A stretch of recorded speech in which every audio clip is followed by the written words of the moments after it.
Hey there, it's Jenny, and I am back today to share another layout in my book journal with you. I have printed off the mini covers. I used my Epson PictureMate. However, if you watched the last video, that little photo printer, the HPRT, would be amazing for this. I will link it up below. I actually printed some samples on it and they looked great. So I could totally see using that for this purpose.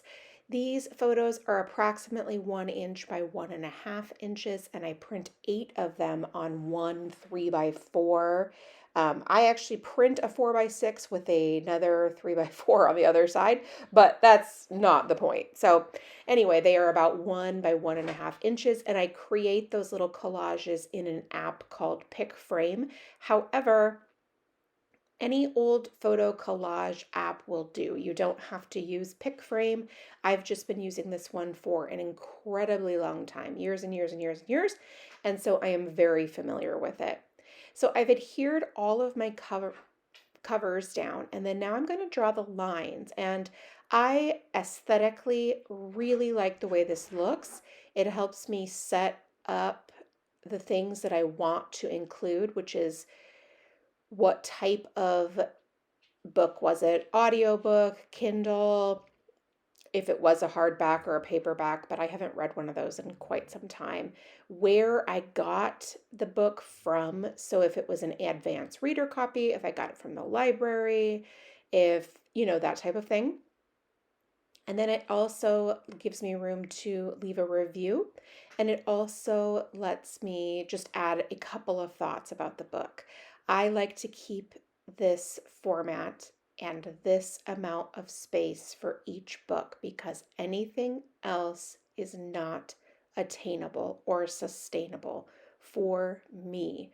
For you, you might be able to do an entire page. For me, I can't. It's daunting. It just feels daunting. And then I ignore the project because I have started this process before.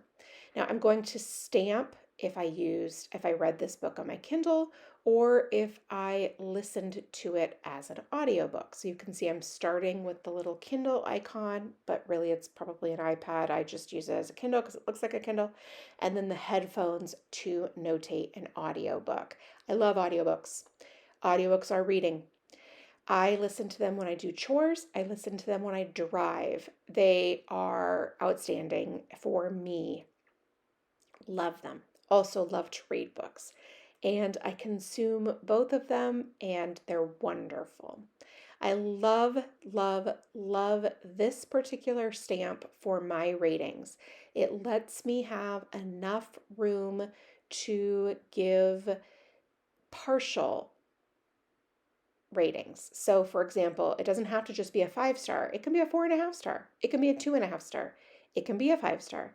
It can be all of those things because there's plenty of room for me to add partial stars. And that's important to me because that is how my brain thinks of books. I like this little stamp, thoughts on this book, because it allows me to put down what I think about it. It doesn't have to be a quote, it doesn't have to be the plot, it doesn't have to be something that anybody else deems worthy. It is just my thoughts. So it doesn't have to be a review either. So that's why I love this particular stamp for this process. I like to color in the ratings. I use currently Papermate Flare pens, absolutely subject to change. And I like to do it in a rainbow order format. So it just brings me joy. It brings me joy to have all those colors on each page. And so that's why I do that. You could absolutely use different colors to notate different things. I simply do it this way because that's how I like it. And then I use my Sharpie pen to jot down a couple of sentences about each book. This can be how it made me feel. It can be what I thought. It can be something that I didn't like. It can be something that I loved. There are no rules for me in any of this. This is all meant to just be joyous and enjoyable. And so that's exactly what I do is I include things that feel relevant and important to me.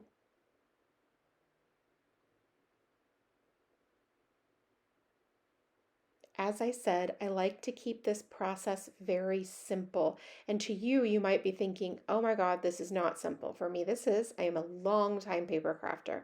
So this is almost as simple as I could make it using paper crafting supplies.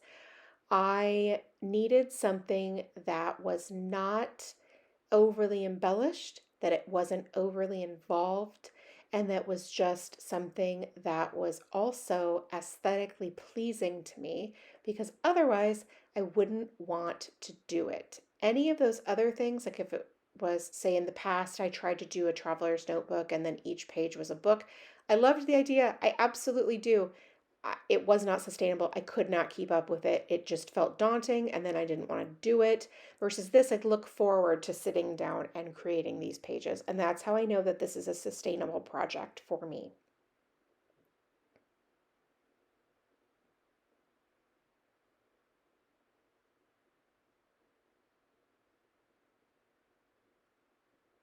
I get often asked about my ratings for books. This is not a complicated system. It's not based on literary measures. It's based on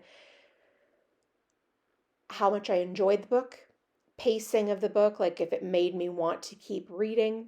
The ending is a big thing for me. I feel like a lot of books wrap things up real neat and tidy, and life is rarely neat and tidy. And so that just always feels disingenuous to me.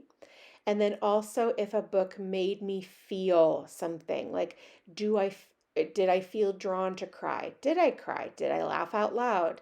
Did it make me have an emotion or did I feel drawn to something? Those are the things that I'd like to include. Now, I'm going to put down my top 10 books that are this week. And yeah, that's it for me. Thank you so much for stopping by and watching. I really do appreciate it. If you have any questions, please let me know in the comments below, and I'll be more than happy to help you out. Thank you so much, and make it a great day.